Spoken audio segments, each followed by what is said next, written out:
Bonjour à tous, bienvenue sur le plateau de Chalon TV pour une nouvelle émission 13 minutes pour convaincre. Alors, quand on dit 13 minutes, on a vu hier qu'on a largement dépassé ces 13 minutes. Donc c'est une émission plateau politique consacrée aux élections départementales.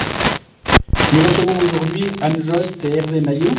Anne Jost, professeur, qui était dans le passé ouvrière viticole, pardon. Hervé Maillot, bien connu dans le milieu syndical, notamment de la CGT, agent hospitalier.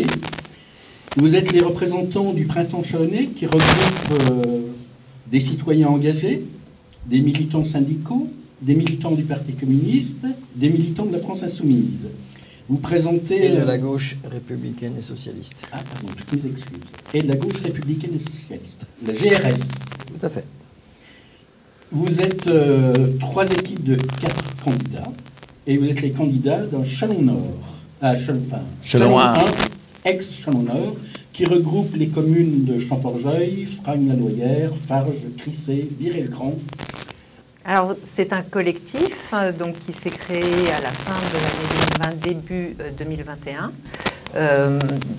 Dans le but de... ce sont les élections qui ont été l'échéance et vraiment le cap qui a enclenché la création de ce collectif. Et donc, comme vous l'avez dit, le PCF, la France Insoumise, GRS, donc, et des citoyens. D'ailleurs, un des citoyens est candidat sur Chalon 3. Alors, le printemps, on comprend bien. Bon, on a eu les printemps arabes. En général, ça a mal fini. Alors, est-ce que vous allez, vous, avec le printemps chalonnais, enlever cette tradition où les printemps, avec tous les espoirs qu'il y a derrière, malheureusement, finissent pas très bien? Non, c'est qu'un début. C'est une première étape. C'est pas juste pour les élections au conseil départemental. C'est vraiment de s'inscrire dans un projet à long terme sur le Chalonnais. Donc le mot printemps pour vous est porteur d'espoir. Voilà, comme on dit, l'hirondelle ne fait pas le printemps. Oui. Et dans les pays arabes, il n'a pas fait le printemps. Voilà. On espère que vous aurez un peu plus de chance que la Tunisie et d'autres pays arabes. À l'image du printemps marseillais, qui lui a connu un plus grand succès. Tout à fait. Et qui regroupait aussi les écologistes. Effectivement, là, il y a eu... Là, il n'y a pas les écologistes. On a eu des réunions et les écologistes n'ont pas désiré se joindre à nous. Il y a 2 équipes de gauche sur le canton de Chalon 1. Qu'est-ce qui vous différencie de votre challenger, si je peux employer l'expression? On peut donner le nom des challengers, peut-être? Qui sont Raymond Gontier et Françoise de Verger-Pelletier. Différencier. Nous on se considère comme un espoir. Sur une autre politique, on va dire, écologique, sociale. Et puis, voilà, on pense qu'à un moment donné, aussi dans la vie, il faut un petit peu de rajeunissement, il faut que ça soit du renouvellement. Et sur le plan politique, on est vraiment de gauche. On se revendique d'une politique de gauche. Tu parlais de rajeunissement, je ne sais plus ce que je voulais dire. Mais bon, une politique réellement de gauche. Et oui, arrêter un peu aussi de mettre des pansements sur une jambe de bois, c'est-à-dire des pansements de gauche sur une jambe de bois libérale. Non, il faut à un moment donné, oui, c'est bousculer un peu, peut-être aussi, bousculer le système, un système qui a fait ses preuves. Et ces preuves, on sait ce qu'elles sont, et pour bien des aspects, elles sont destructrices et coûteuses. Et donc, voilà, c'est une rupture. Alors, une rupture dans la construction, dans la co-construction, mais une rupture quand même par rapport à des politiques social-démocrates qui restent, comme je l'ai dit, des pansements sur une jambe de bois. Alors, on est plutôt là pour parler de notre projet. Monsieur, avant de parler de votre projet, qu'est-ce qui vous empêche de voter pour le président Akkari? Les politiques de la majorité départementale. Vous pouvez nous expliquer la question c'est qu'est-ce qui n'a pas été dans la gestion par les Républicains du département de Soissons. Qu'est-ce que vous reprochez? Qu'est-ce que vous auriez fait? Oui, des exemples, par exemple. Un exemple, c'est la polarisation des activités, par exemple, et des infrastructures. Donc, c'est effectivement depuis des décennies ce qui est mis en place, des copier-coller de polarisation. On peut prendre l'exemple de Sonéor, par exemple. Donc, des polarisations. Ça veut dire quoi, polarisation? Vous pouvez expliquer? Ça veut dire regrouper et, de manière dense dans des lieux restreints des activités et des infrastructures. En l'occurrence, puisque c'est un des sujets qui m'intéresse, donc les infrastructures, les projets et les constructions d'infrastructures financées par le Conseil départemental, en l'occurrence, j'opte, moi, et j'opterai pour une irrigation et un rayonnement, non pas un ruissellement, mais un rayonnement sur tout le territoire. Donc, faire le choix des projets financés par le Conseil départemental à cette lumière-là. La polarisation, elle est nécessaire parfois, pour certains projets bien spécifiques, où il y a besoin de mutualiser, etc. Mais pas tant que ça. Et bien des projets, on les polarise alors qu'il n'y en a pas le besoin. Et dans ce cas-là, opter vraiment pour l'irrigation du territoire et le rayonnement. Un exemple tout bête pour Sonéor, on compte le nombre d'emplois qui ont été créés, donc 2700 doivent être créés d'ici 2031. Quand on fait la comptabilité des emplois, on arrive à 2000 emplois. Or, il y a des emplois qui sont partis d'Ourou, par exemple, ou de communes périphériques du Grand Chalon, ou même en dehors du Grand Chalon, ou pas que le Grand Chalon, et on est à l'échelle départementale, qui sont partis d'une commune pour s'installer dans Sonéor. Donc, ce n'est pas des vrais emplois. On ne peut pas comptabiliser ça comme des vraies créations. Donc voilà, on a polarisé, quitte à assécher, à désertifier, et quitte à rendre périphériques certains territoires. Donc là, l'opposé. Voilà. Alors, Monsieur Maillot, on parle beaucoup du président Akkari pour sa politique médicale, des déserts médicaux. Alors, vous êtes dans le secteur, hein, vous êtes même représentant syndical au niveau de la santé. Qu'est-ce que vous pensez de la politique médicale du président Akkari? Après, on parlera de vos projets. Hein. C'est juste pour qu'on comprenne un petit peu. Ah bah sur les politiques là, de regroupement de médecins, c'était une très bonne chose. C'est d'ailleurs une revendication syndicale, terme du syndicat auquel j'appartiens. Donc de la CGT, on va le dire. Hein. Oui, mais moi je suis là au titre du printemps chalonnais. Donc, mais vous avez une expérience par rapport au médical puisque vous êtes militant. Mais il y a d'autres, comment on va dire, il y a d'autres milieux où il faut aller plus loin. Oui, par exemple. Notamment dans la création, la construction d'EHPAD. Parce que ce qui est dans la perte d'autonomie, donc ça manque largement de moyens. Donc ce qu'il faut, c'est la création, la fabrication d'EHPAD. De bâtiments, donc. Voilà, on l'avait vu quand il y a eu là l'EHPAD à Bois-de-Venuse, on s'en était fait féliciter. Mais seulement après, ce qu'on dit, il faut mettre aussi quand même... des gens. Il faut mettre du personnel. Il faut mettre du personnel, donc là, il faut attirer le personnel. Il faut des bonnes conditions de travail. On sait que si on va travailler dans ce milieu-là, on va travailler les week-ends, les jours fériés, avoir des horaires un peu compliqués. Mais il faut au moins avoir des bonnes conditions de travail, donc on va dire pour soi, avoir une vie privée, qu'on n'ait pas un planning qui change sans arrêt. Donc il faut suffisamment de personnel. Et là, ce qui est dans le département, on peut voir que c'est largement insuffisant. Ce matin, j'ai fait une tournée syndicale. On voit dans les EHPAD, à un moment donné, on veut trouver quelqu'un, c'est un petit peu compliqué, quoi. Donc il y a dans le domaine là de la perte d'autonomie, mais il y a également dans le social et le médico-social. On manque de place dans les pouponneries. On a le foyer de l'enfance à Chalon. Nous, on a fait un CHSCT sur la... C'est-à-dire un comité d'hygiène, sécurité et conditions de travail au niveau de l'hôpital, là, sur la pédiatrie. Et on se retrouve avec des enfants qui sont hospitalisés très longtemps parce que ça manque de place dans les pouponnières. Et puis aussi inciter, parce qu'elle n'est pas fait pour que les enfants y restent longtemps, c'est inciter dans les politiques pour qu'il puisse y avoir des familles d'accueil. Donc là, le département devrait également aussi assister là-dessus.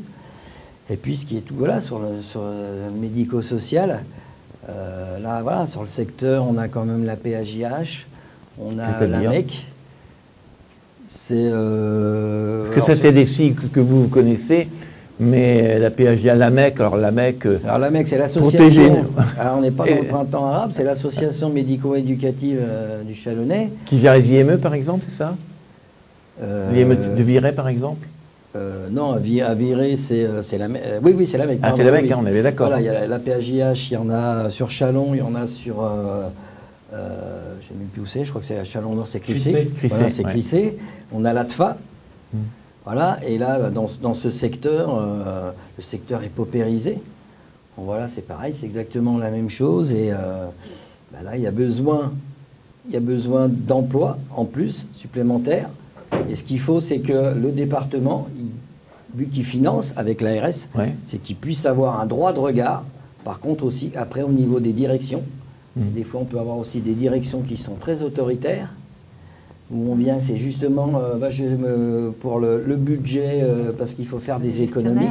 Mais à un moment donné, ce qui compte quand même, c'est voilà, que ce soit des jeunes handicapés ou voilà, sur des personnes âgées, il doit y avoir du respect. Le premier du respect, c'est qu'il y ait des personnes qui soient à leur chevet. Bon, donc on a bien compris, j'ai votre candidature en une preuve, on a bien compris que vous n'avez pas voté pour le président Akari. Alors maintenant, vous allez nous dire pourquoi il faut voter pour vous. Quel est votre programme qui est commun, je pense, aux trois binômes, le printemps chalonnais, mais après, peut-être qu'il y a des déclinaisons par rapport aux cantons, parce que bon, les cantons ne sont pas les mêmes. Donc déjà, vous pouvez parler un petit peu de vos propositions pour les trois cantons, puis après pour votre canton, qui est le canton de Châlons 1.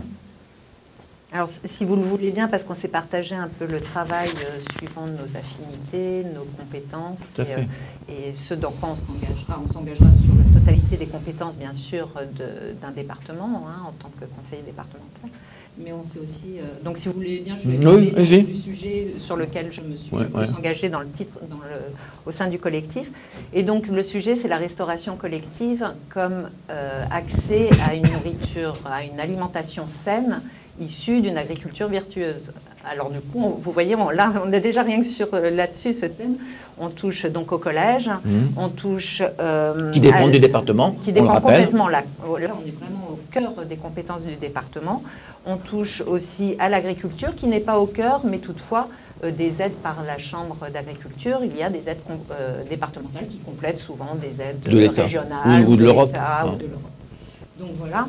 Et par exemple, pour cet accès, actuellement, il y a une plateforme qui s'appelle AgriLocal 71, qui est là pour mettre, donc, comme toute plateforme, pour mettre en rapport acheteurs et fournisseurs.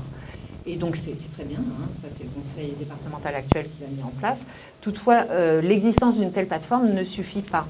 Il faut aussi l'animer, cette plateforme, et il faut aussi surmonter les obstacles, parce qu'on se rend compte que ces plateformes, finalement, n'atteignent pas toujours leurs objectifs. Et donc, surmonter les obstacles, c'est déjà s'assurer que des fournisseurs locaux, puisque ce qui est intéressant, comme je vous parlais en termes d'irrigation et de rayonnement sur le territoire, c'est le circuit court. Donc, il faut s'assurer que les fournisseurs locaux aient accès au marché. Bien souvent, ils n'ont pas accès au marché parce qu'ils sont trop petits. Donc, il faut les aider à se structurer et à mutualiser. Ça, c'est en amont. Alors moi, en tant que formatrice indépendante, puisque je l'ai été, je vois bien comme c'est compliqué de répondre à un cahier des charges, comme c'est chronophage et énergivore. Donc, un petit agriculteur... Et compliqué. Hein. Et oui. Donc, il faut bien accompagner dans ce cas-là, et accompagner de manière active, quitte à aller chercher les gens, à aller voir les gens. Donc, en amont, il y a ceci. Et en aval, au niveau des cantines scolaires ou des cantines aussi d'EHPAD, puisqu'il s'agit de la restauration collective, trouver des équipes motivées au démarrage, et non pas forcer les équipes, parce que je crois que là, ça fait cheat et on est assuré de l'échec, mais trouver des équipes motivées, les valoriser, ces équipes motivées, grâce peut-être à la formation, grâce aussi à des éductours ou aller voir ailleurs ce qui se fait. En Dordogne, par exemple, ils sont vraiment en avance sur cette thématique. Donc, ce n'est pas la peine de réinventer aussi l'eau tiède. On peut aussi aller voir chez les voisins ce qui se passe. Donc, les valoriser, ces équipes. Alors, quand je parle d'équipes motivées, il s'agit souvent de la direction d'un collège, du gestionnaire encore plus, la direction celui qui fait les commandes. La hiérarchie, le gestionnaire, du cuisinier aussi, et des personnes qui travaillent avec le cuisinier, et puis aussi des professeurs, hein, parce que ça peut s'élargir à même un projet pédagogique. Hein. Donc, créer un réseau, après, à terme, peut-être créer un réseau, trouver peut-être d'abord une équipe, puis des équipes, créer un réseau qui mutualise les expériences. Et enfin, il y a aussi de la visibilité à donner. Alors, il y a le label en cuisine, qui est un label EcoCert, et qui, grâce à une grille d'évaluation, peut être décerné. Et puis, il y a aussi au niveau européen la stratégie de la ferme à l'assiette, qui est donc une stratégie qui peut apporter des budgets, donc aussi financer. Puis, sachant que souvent, les circuits courts, quand ils sont bien menés, quand les gens ont été formés, ne coûtent pas beaucoup plus cher. Donc, à la limite, dépasser l'ambition, puisqu'il y a la loi agriculture et alimentation qui donne comme jalon 2022, avec 50% de produits qui ont un critère qualité, dont dans ces 50%, 20% de produits bio. Donc l'ambition serait de dépasser, alors peut-être pas 2022, mais de dépasser durant le mandat du conseiller du conseil départemental, dépasser cette ambition, aller bien au-delà de cette ambition. On rappelle que dans votre canton, vous avez deux collèges, le collège Jacques Prévert et le collège Jean Villard. Oui. Hein. D'autres projets au niveau de l'économie sociale et solidaire, je crois que c'est une de vos priorités. Alors oui, donc il y aurait entre autres le RSA Jeune, l'expérimentation. Donc l'expérimentation du RSA Jeune, puisque ça, alors là c'est pas une compétence directe du département. Du département. De le mettre en place, mais par contre d'expérimenter, ça peut faire partie d'une compétence du département. Et d'ailleurs lié à ça, c'est aller chercher aussi les dotations de l'État, hein, parce que le département s'est vu quand même déléguer bien des compétences coûteuses, en quelque sorte. Alors, coûteuses non pas en soi, parce qu'au contraire, la protection sociale n'est pas du tout quelque chose qui à terme est coûteux, bien au contraire, c'est ce qui crée aussi du lien social, ce qui permet de garder le tissu social, et on voit bien qu'on en a extrêmement besoin aujourd'hui. Et donc aller chercher des dotations, donc aussi en tant que conseiller départementaux, et là-dessus on est d'accord tous autant qu'on est dans le collectif, aller chercher auprès de l'État et revendiquer des budgets qui sont nécessaires à mener à bien les compétences qui ont été données au département. Donc être plus combatif par rapport à l'État, par rapport à l'Europe, par rapport à tous ceux qui peuvent apporter des moyens pour que ça se passe mieux. Et pas être uniquement des gestionnaires, c'est-à-dire on nous donne un budget et on gère. Ben non, on ne va pas... puis ça varie un peu suivant la majorité, effectivement, départementale, ça varie, on va en mettre un peu plus par-ci, un peu plus par-là. Là non, on va le chercher le budget et on va le chercher avec des arguments et pourquoi, et puis on le ramène. On le cherche et on le ramène. Ça va pas être facile, mais c'est Bah oui, mais bon, il faut essayer. On peut faire aussi, on a vu que ça a beaucoup manqué là pendant la pandémie, c'est de faire du sport. Donc c'est également de l'aide aux clubs sportifs, et plus particulièrement amateurs. Oui. Voilà, puis aussi, on ne pensait pas aller dans le Chalon. Les clubs sportifs amateurs. Après, il y a une section voilà, au niveau de l'élan, mais de répartir et sur les clubs qui pourraient en avoir besoin, parce qu'on sait que la reprise là, au niveau du sport, elle va être compliquée. Et on sait aussi que les jeunes, ils ont besoin de se dépenser, ils ont besoin de retrouver une énergie positive. On sait que le sport, c'est quand même très aidant pour une vie et aussi une bonne vie sociale chez les ados qui ont été beaucoup touchés.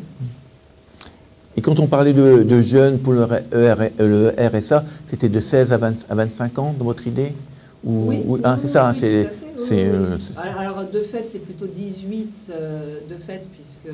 Les services civiques, par exemple, c'est 16-25 ans, parce qu'il y a des jeunes qui sortent de l'école à 16 ans sans rien, et qui s'ils n'ont pas de parents pour les héberger, les nourrir, etc., ils n'ont rien. Effectivement, mais bon, on va dire, oui, c'est marginal, mais c'est vrai que du coup, on élargit à 16-25. Comment se passe pour vous cette campagne électorale? On a oublié de préciser que vous accompagnez vos remplaçants. En ce qui concerne Anne Jost, c'est Marie-Françoise Gacker, qui est employée également à l'hôpital de Chalon. Et pour Hervé Maillot, c'est Martial Petit, qui est employé d'une structure que nous avons citée tout à l'heure. C'est-à-dire, quelle structure, M. Lériot? C'est la MEC. Donc, redonnons à la MEC ce qui appartient à la MEC. Tout à fait. l'association médico-éducative chalonnaise de mémoire. Et comment se passe effectivement cette campagne électorale qui est quand même un peu particulière, puisque pas de réunion publique, pas de débat, apparemment. Comment vous faites? Alors, moi, c'est ma première campagne électorale, donc je suis extrêmement surprise. Vous aussi? Ma deuxième. Deuxième. La deuxième, j'étais candidat sur Givry aux dernières sur élections un autre canton. Conseil général. D'accord. Donc, alors, pour la novice, comment ça se passe? Je suis assez surprise, mais je pense qu'elle est un peu atypique, donc du coup, j'ai pas une idée précise. Je suis assez surprise par les délais très courts qui ont été les délais administratifs de dépôt de candidature, etc.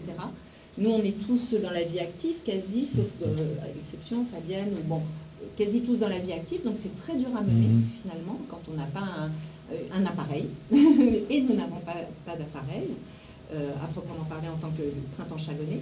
Donc vraiment, on s'est fait des frayeurs là-dessus, sur tout ce qui a été administratif.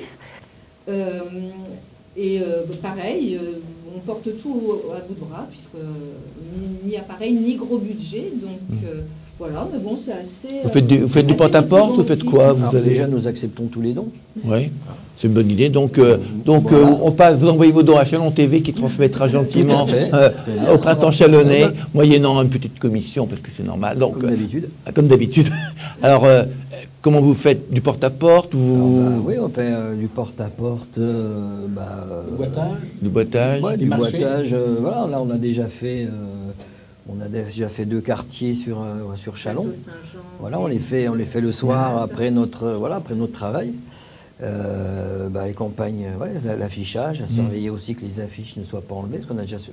Vous affichez où? Parce que il y a une époque, on a tous connu cette époque où on collait un peu partout. Maintenant, ça s'est un peu arrêté. Vous collez vos affiches sur les panneaux électoraux, bien sûr. Mais est-ce qu'il y a d'autres endroits où vous pouvez coller vos affiches? Alors, il y a les panneaux d'affichage libres, mais j'ai jamais trouvé la liste pour Chalon. Oui, pour Chalon, c'est intéressant. Intéressant d'avoir des vrais panneaux libres. Et puis la liste, qu'on puisse savoir où ils sont, bon, parce que les uns sur les autres, je pense, on s'amuserait à se coller dessus, mais bon, c'est comme ça. Oui, c'est comme ça pour les campagnes électorales. Avec le même jeu, oui, tout à fait. Et puis autrement. Les marchés. Les marchés. Donc vous serez dimanche au marché?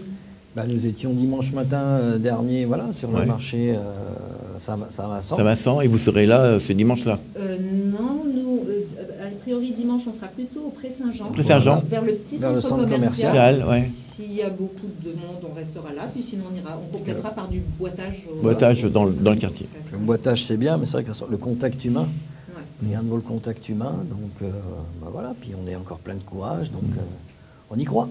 Alors, vous regardez un peu, vous regardez le temps, et il nous reste à peu près 1 minute pour conclure. Qu'est-ce que vous pouvez dire aux électeurs, en espérant qu'ils seront nombreux, ce qui n'est pas gagné, puisque ce sont des élections très peu suivies, et avec le Covid, on a vu pour les municipales, puisque les gens ont été élus avec même pas le quart des électeurs. Alors qu'est-ce que vous pouvez dire aux électeurs du canton de Châlons pour voter pour le printemps chalonnais du canton 1, c'est-à-dire pour vous et pour vos colistiers? Qu'on changera autant la forme que le fond, et on n'a pas trop parlé de la forme, mais c'est vrai qu'on se met un point d'honneur à faire de la co-construction et vraiment à tenir compte, et non pas prendre des décisions qui descendent, mais à tenir compte réellement, sans parler de choses horizontales ou quoi que ce soit, mais à tenir compte vraiment des acteurs de terrain, des contribuables et citoyens. Donc de faire des réunions avec les acteurs de terrain, qu'on oublie souvent. La population, on les réunit dans une salle, on fait un grand discours, puis on dit au revoir. Donc vous, c'est pas ça. Vous, c'est les écouter, les faire parler, et les entendre.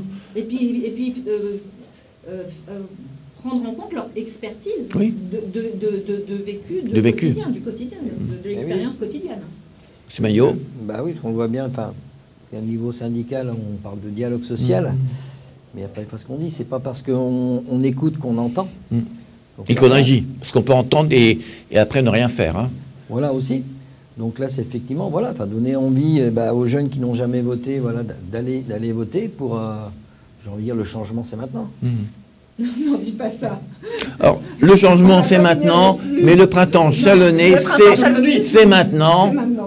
C'est maintenant, c'est maintenant, c'est-à-dire c'est le 20 et le 27 juin.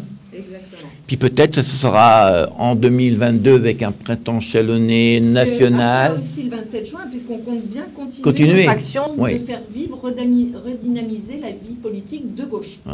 Et donc, je pense que vos homologues au niveau régional, c'est le temps des cerises. On peut dire ça ou pas ça? Ah, c'est plus élargi, hein, du peut-être. coup, on fait le grand écart. Ouais. Le grand écart parce que s'il y a eu entente entre tous ces groupes Oui. au niveau du Grand Chalon, c'est pas le cas au niveau du régional. Donc là, tout le monde est parti, voilà. De liste.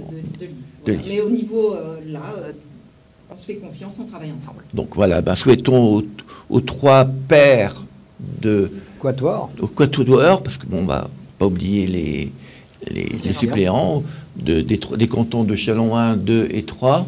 Non, Saint-Rémy. 3 et Saint-Rémy. Saint-Rémy. Ben voilà, on vous souhaite d'attirer les électeurs que vous méritez, qui vont vous faire confiance. Merci. Merci à vous. Merci pour votre invitation.